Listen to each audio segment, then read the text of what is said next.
বাচ্চা বাচ্চা ছেলেগুলোকে ছোট লোক বলছে, মিডল ক্লাস বলছে। বাহ সৃজন, বাহ বাহ। সুজন চক্রবর্তী বা আমার নাম করে চিৎকার চেঁচামেচি করছে। আরে এত ভয় কিসের গণতান্ত্রিক প্রক্রিয়ায়? মতন নিয়ম মতন তাদেরও রাজনীতি করবার অধিকার আছে।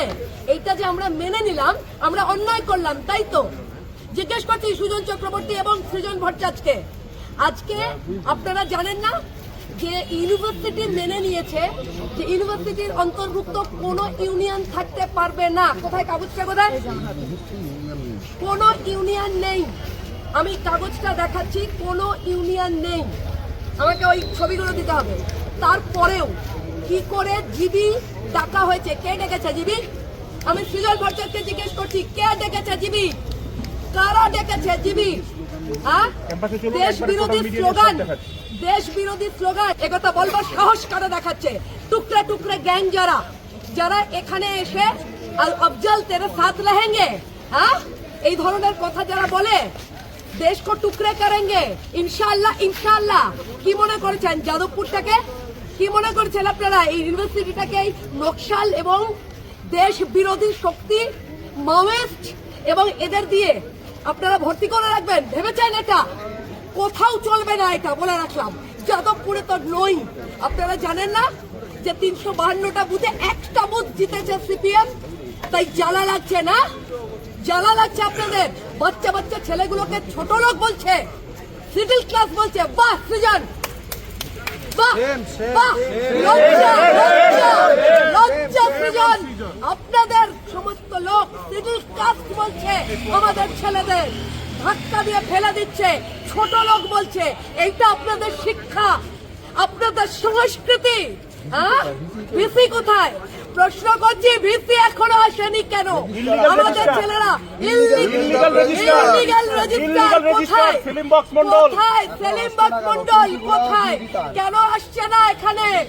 আসতে হবে এখানে।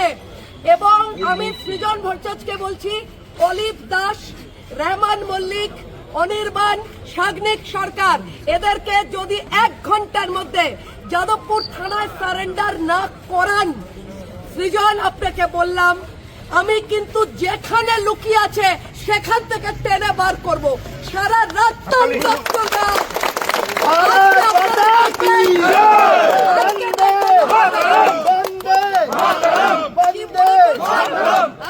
কি মনে করেছেন ভালো? আমরা ভালোর পথে চাইলাম, সেটা আপনাদের সহ্য হলো না, না সেটা আপনাদের সহ্য হলো না। চিরবির করছে গা আপনাদের, যতক্ষণ না যাদবপুরকে অস্থির করা যায়। আপনারা আগেও একবার শুরু করলেন, ইয়েতে গেছিল ওরা,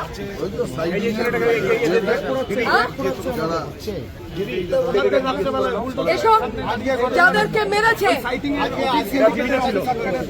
আজকে আমাদের তুই বল, এই যে আজকের ঘটনা বলছে, ও মার খাওয়া একটি ছেলে, ওর অপরাধ ও রাষ্ট্রীয় স্বয়ংসেবক সংঘের ছাত্র, যে আমাদের ইউনিট এবিভিপি সংগঠন, তার একজন।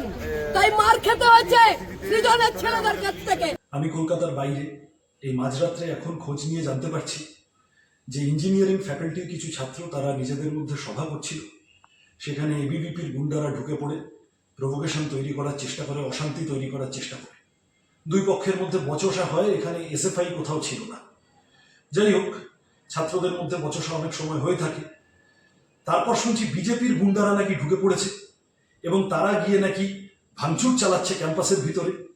আরো হাস্যকর হলো, যাদবপুরের বিধায়িকা তিনি হঠাৎ চোরের মায়ের বড় গলার মতো করে যারা গুন্ডামি করলো তাদের প্রোটেক্ট করার জন্য কোথায় গিয়ে জানি দেখছি মিডিয়ার সামনে সুজন চক্রবর্তী বা আমার নাম করে চিৎকার চেঁচামেচি করছেন। আরে এত ভয় কিসের গণতান্ত্রিক প্রক্রিয়ায়? যদি এত অপছন্দ হয় যাদবপুরকে, ছাত্র ভোট ঘোষণা করুন না। এসএফআই সহ বাকি ছাত্র সংগঠনগুলোর সাথে এবিভিপি ছাত্র ভোটে লড়াই করুক না গণতান্ত্রিকভাবে। যদি তারা ঠিক হয় তাহলে যাদবপুরের ছাত্ররা বেছে নেবে তাদের। কি অসুবিধা আছে? এই মাঝরাত্রিরে গুন্ডামি করার দরকার কি এত? এগুলো আসলে আপনারা যাদবপুর চত্বরে অস্থিরতা তৈরি করার চেষ্টা করছেন। এই লেনিন মূর্তির সামনে গিয়ে লেনিন দেশভাগ করেছিল তাই লেনিনের মূর্তি ভাঙবো, এই ধরনের ছাগলামো করে এসেছে কিছু লোক। এখন আবার আপনারা ওইখানে গিয়ে লেনিন মূর্তিটাকে ভাঙবেন, ওইখানে একটা অস্থিরতা তৈরি করবেন, ওখানে মানুষের মনে আতঙ্ক তৈরি করবেন, তার গ্রাউন্ড প্রিপেয়ার করার জন্য অজুহাত হিসেবে নিজেরাই এই ধরনের অস্থিরতা ক্রিয়েট করছেন, নিজেরাই এই ধরনের গুন্ডামির পরিবেশ ক্রিয়েট করছেন। যাদবপুরের ছাত্ররা আপনাদের এই পাতা ফাঁদে পা দেবে না, যাদবপুরের মানুষ আপনাদের এই জোর করে গুন্ডামি করার চেষ্টা পছন্দ করবে না।